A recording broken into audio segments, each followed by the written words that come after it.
Shalom, shalom. You're watching Hebrew Bible Secrets with Rabbi Simon Altaf and Rabbi Jeremiah Beaton. Shalom, shalom. And today we have another exciting program to discuss not only the references in the New Testament, what they say and what they actually mean in their first century context and milieu, the people, the culture, which is very important, but we'll also discuss other aspects of our Hebrew Bible as we discuss this program. So over to you, Rabbi Jeremy. Thank you, Hakareen, for being here with us and taking time out from America. Okay, I'd like to kick off with Matthew 44 regarding... Matthew 5? Matthew 5:44. I don't think where's Matthew 44? Yeah, exactly. Yeah, sorry about that. Okay. Blessing your enemies when they cause you harm. Right. I mean, can you explain this? The KJV reading generally has the verses as that you bless your enemies, you pray for them who despise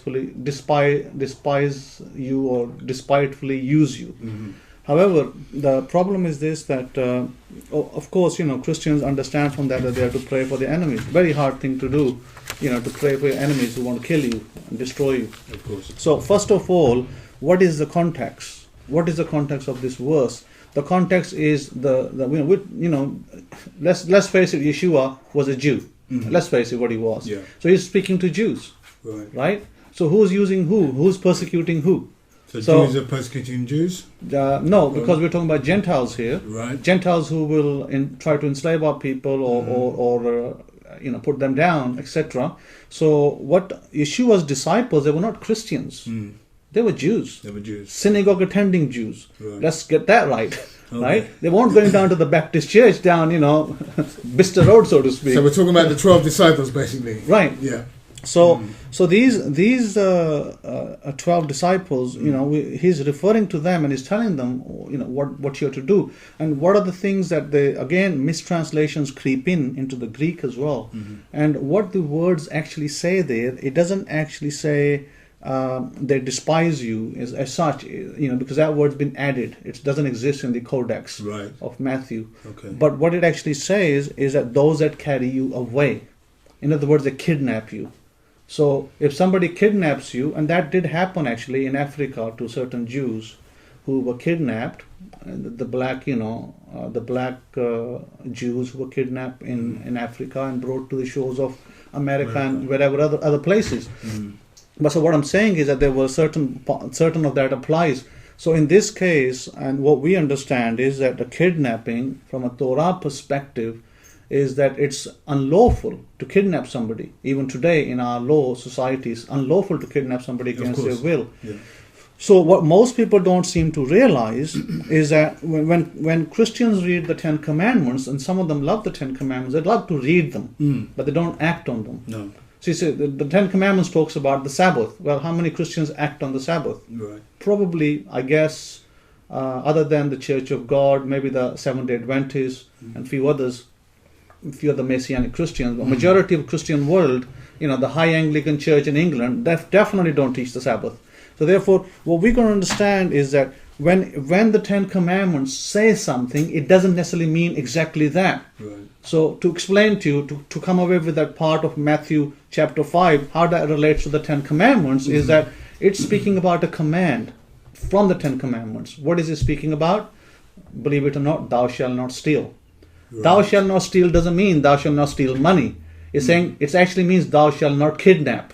Right. Okay. That's how you're supposed to understand it. Okay. So kidnap who? Well, I don't kidnap a goat from the street. Kidnap a man or a woman. So that's against the law. So when he's teaching his disciples that these things, the rabbi is teaching, is an anointed rabbi, is teaching his disciples that these things are going to come to pass. Mm-hmm. You're going to have to go through these things, and then you're going to have to know how to act at the end of the ordeal. Right. Well, let's not talk so much about the 400 years of slavery in North America, which is kind of quite harsh. Mm-hmm. But although the slaves on this side of Europe were kept pretty, much better than the slaves across the board. So my point is that, so when he's speaking about love your enemies and bless them and that curse you, and do good to them that hate you, and those that despitefully use you, this is a translation issue. It doesn't say despitefully use you, it says carry you away. So those that will abduct you. So in other words, we have to understand the context, the culture, and the kidnapping. Right. So therefore, there are words in the Hebrew that are mistranslated, misread, and misunderstood, such as thou shalt not murder. Well, the word doesn't say murder. No. It says thou shalt not kill. So we have the lo taharog, thou shalt not kill, because in wartime soldiers kill. So you're allowed to defend your country, you're allowed to kill, but you're not allowed to do tirzah, which is murder.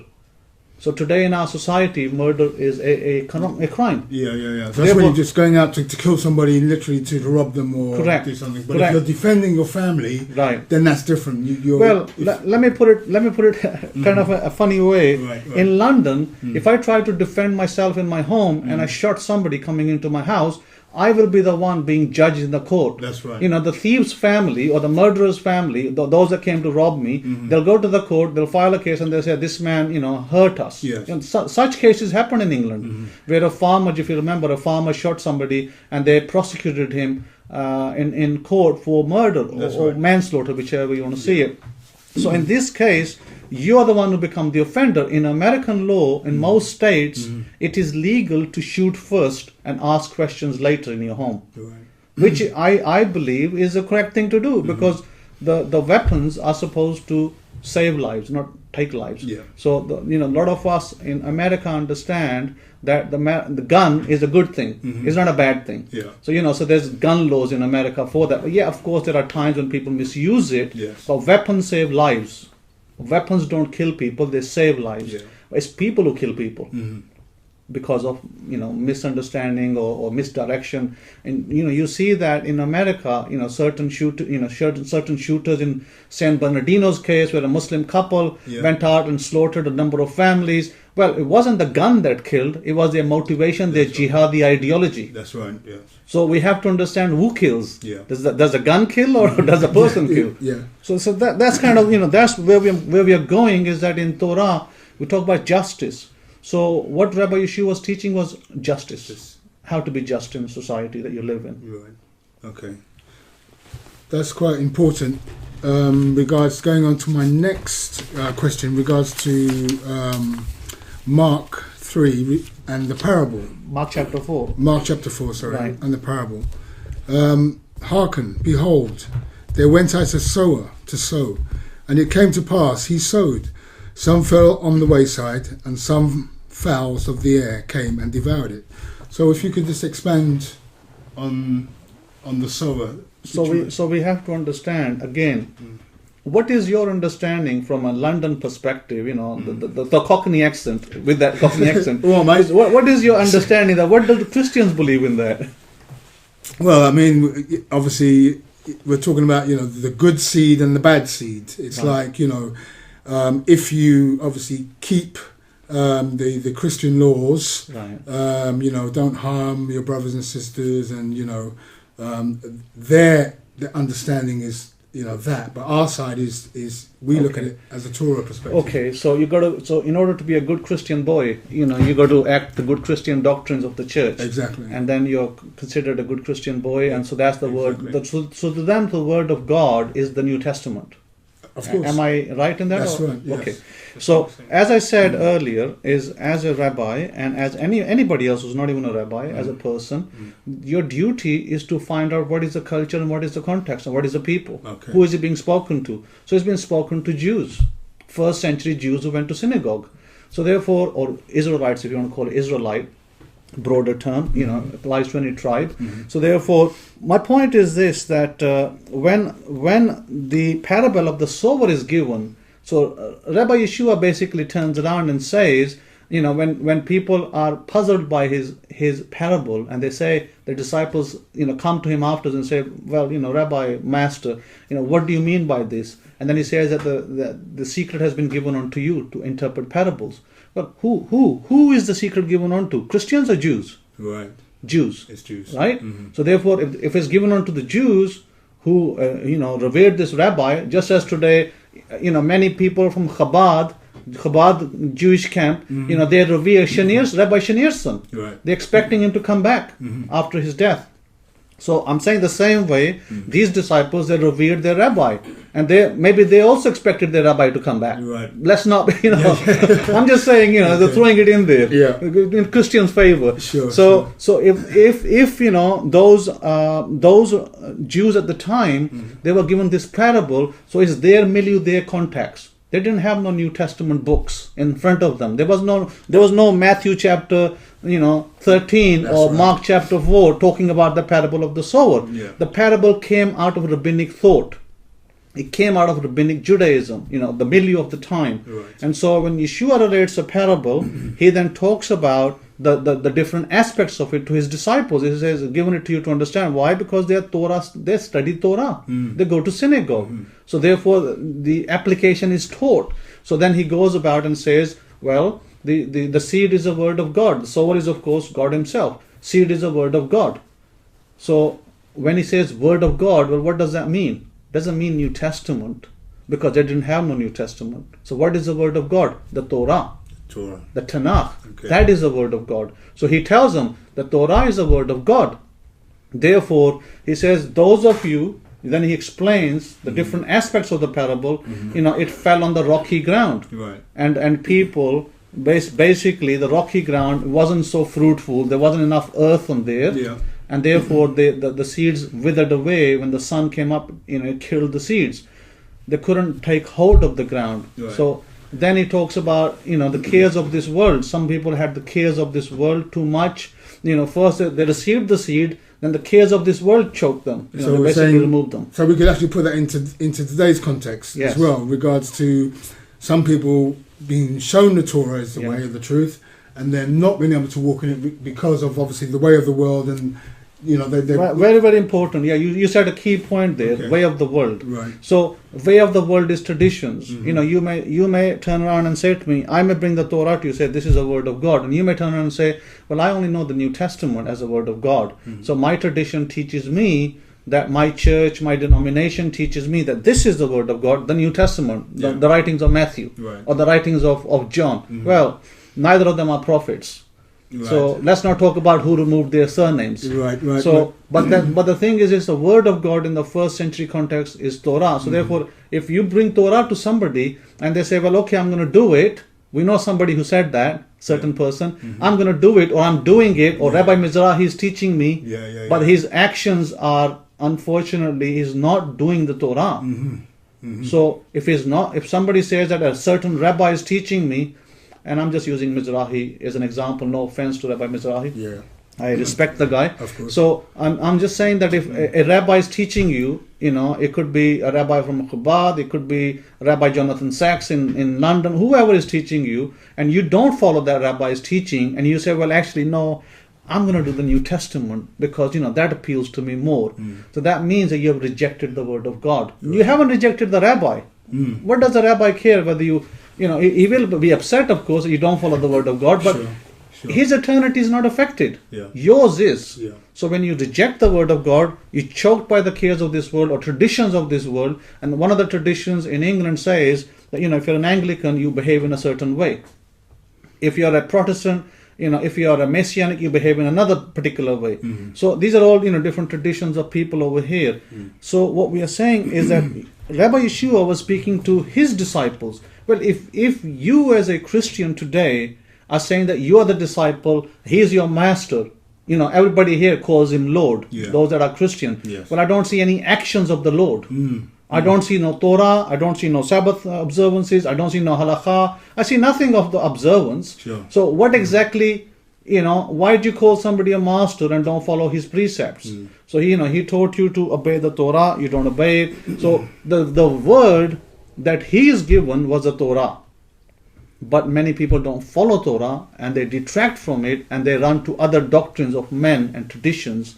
Therefore, to me, when Yeshua is saying that here, seeing they don't see, hear they don't hear, hearing they don't hear. In other words, he quotes a prophecy of Isaiah the prophet, and I personally feel, my opinion, it applies to all of Christianity today. Right.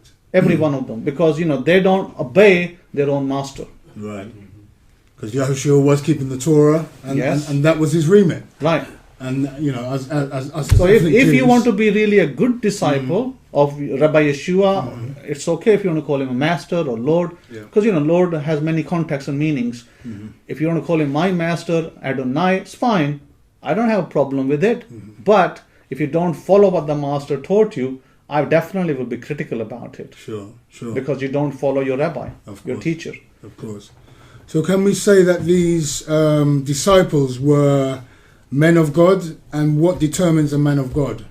Definitely not one who comes on TV, right? Or has an audience of 50,000 people. No, that's not a man of God. A man of God is somebody who actually obeys the Torah, obeys the laws of God, strives to obey the deeds and the commandments of the Torah, and one such deed of the Torah is Sabbath keeping. Festivals, our annual festivals. In the first century context and milieu, if you did not keep the Sabbath, you were called a wicked man or a wicked woman. So Sabbath was what people looked at, and they judged you with the Sabbath. And if I'm not mistaken, there was an incident, obviously, in the Torah where somebody went out and collected wood on the Sabbath day, and obviously had to face the punishment, which was death. That's right. So in the first century milieu, we have the context of the Sabbath is used. Then we have God-fearers. Even Gentiles who were called God-fearers, who helped, build synagogues, who helped, give tithes. They gave tithes. Right. They gave zakah. Right. They were called God-fearers. That's right. In the New Testament. So those God-fearers, like for instance, the Acts chapter 10, we have Cornelius. He's called a God-fearer. Right. So therefore, those people, they were Sabbath observers. So therefore, we have to look at, who is a man of God? One who fears God. Well, how do you fear God? Well, you don't cower away and hide in a cupboard. You by fearing God means to obey His voice. What does God say in Deuteronomy 28? Those of you who will, if you will obey my voice and keep my commandments, then I shall raise you up. Yeah. So everybody calls himself a man of God. Well, how many are really the men of God? Right. So these people, these disciples of Yeshua, the rabbi, they were men of God in that sense because they followed the Torah. Right. So we can say they are men of God. They were men of God. Now, of course, for them, professing to be men of God and trying to do the right thing, obey the Torah laws, they were persecuted and they were killed. Well, how many Christians today are persecuted for Torah laws? I don't see any. Not many. No. Christians might be killed for holding Jesus of Nazareth as God, maybe. Maybe that's a problem in some countries, but they're not killed for Torah observance. But all the disciples of Rabbi Yeshua were killed for reasons related to Torah observance. Right. Not for calling somebody a rabbi. They never, we do not see them referring in any way to the master, to their master, anything more than what he was. That's right. Because I just want to go back on touching on the Christians, obviously, in the early days had more than one wife. Yeah. But also, weren't the Christians also keeping the Sabbath and keeping the holy feasts? Yes. Back in the day. Well, when we say Christian, I think it's a little bit of contradiction because they didn't call themselves Christian. That's a later invented word. Later invention, right? It came from Hellenized people who converted and they followed certain doctrines and changed into Sunday worship and all that. They called themselves Christians. Right. Christians came from Christianos, the Greek word in the ancient 3rd century BCE, which meant Greek, men, good men, and it was from people who worshipped Serapis, who was a basically the god that many Greeks followed. Yeah. So Christianos is a developed term over time. Right. It's not as we understand it today. The disciples did not go around saying, I'm a Christian and I belong to the Baptist denomination, or I belong to the Methodist denomination. No, they didn't do that. They were simply Torah observers. Right. Nazarenes, people from the north who were called Torah observers. Right. Okay. So in your opinion then, what would you say if somebody wanted to really find God? Because you are the priest. I mean, you're from the Levitical priesthood, from the tribe of Zadok, the house of Zadok. So what would you say in 2016 for somebody who wanted to return back to God, to really find God, yes. what would be your instructions? We give information on the program. Our phone numbers are illustrated. Our website, www.african-israel.com, is illustrated. WanderingIsrael.com is another one of our websites. They can write to us, they can phone us, and they can receive the instructions through us, and then they can follow God. How God has instructed us to follow Him, not how a denomination desires to follow God. I'm not saying that denominations are bad people or bad places. Right. I'm just saying that if you really want to serve God according to God's voice, not according to man's voice, and the only voice that God has authenticated as man's voice is the priesthood. Now, a lot of people live in this La La Land. There's a movie called La La Land. It's kind of comedy. So maybe some people should watch that. So I've heard of it, yeah. Yes. So a lot of people live in this La La Land where whatever they think they do is acceptable to God. Right. It's not. It's not. Because God has set His priesthood. Priesthood did not disappear. We remained out of sight, but we didn't disappear. Yeah. I'm not the only priest. Right. There is others as well. So for instance, I know a priest in Holland. I know another priest in America, so there are other priests as well. However, as I said that, these are the people that you should be receiving instructions from. However, we may, there may be a lot of discussion in our midst, what parts of Torah are relevant to us today in the absence of the temple. Right. But a lot of the Torah, when I say a lot, I mean at least a good, 2/3 of it we can do. It is not part of the temple services and not part of purity laws, ritual purity. Right. A lot of the things we do in the home, how we kosher our dishes, how we make our food, what foods how we slaughter or where we buy our slaughtered food from, chicken, beef, and so on and so forth. What foods we eat, what we don't eat, etc. That's all part of Torah. So therefore, in order to keep those parts of Torah, people might say, well, why should I eat a kosher chicken? Why should I buy chicken that is kosher versus non-kosher?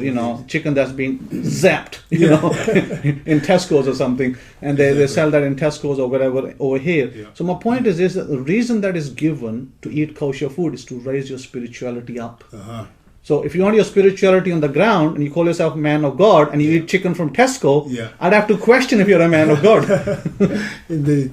Right? So therefore, this is very important that we understand that there's no rhyme and reason. God doesn't tell us why you can't eat crabs or lobsters. A lot of people love them.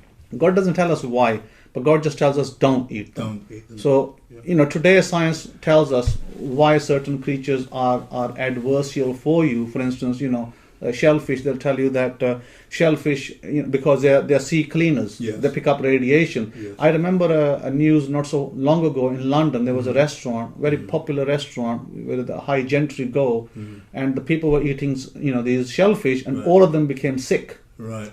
Because there was something in the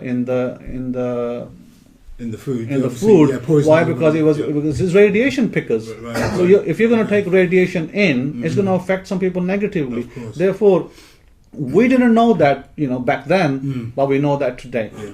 So therefore, just as the same as pork, they are garbage crunchers. They're garbage machines. Yeah. So therefore, I think these are the reasons that God knew what is good for us. Of course. He created us. Of course. So when God knew what's good for us and He tells us, I think it's important we listen to Him. Yeah. God, according to God, said don't eat pork, but everybody loves pork in England, maybe in America as well. So my point is not, we don't condemn people for what they eat, but from God's point of view, level of spirituality is either down or is either up. Right. So therefore, Jews don't do it because it's a fashion thing. We, the people, do it because it's a commandment. It's a commandment. We've been commanded to do it. Yes. So when you're in just quickly rounding up, you would say the laws are imperative still to this day in 2016. Well, absolutely. Because if you don't obey the law, then what's the point of the Torah? Yeah. So the Torah is for all times. Yeah. And so because it's for all times, therefore we have to obey the Torah laws wherever we are to the best of our ability.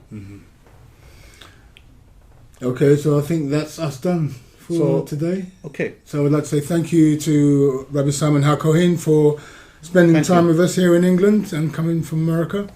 And also for myself, Rabbi Jeremy Beaton. We'd like to say thank you very much for watching and shalom, shalom. Shalom, shalom.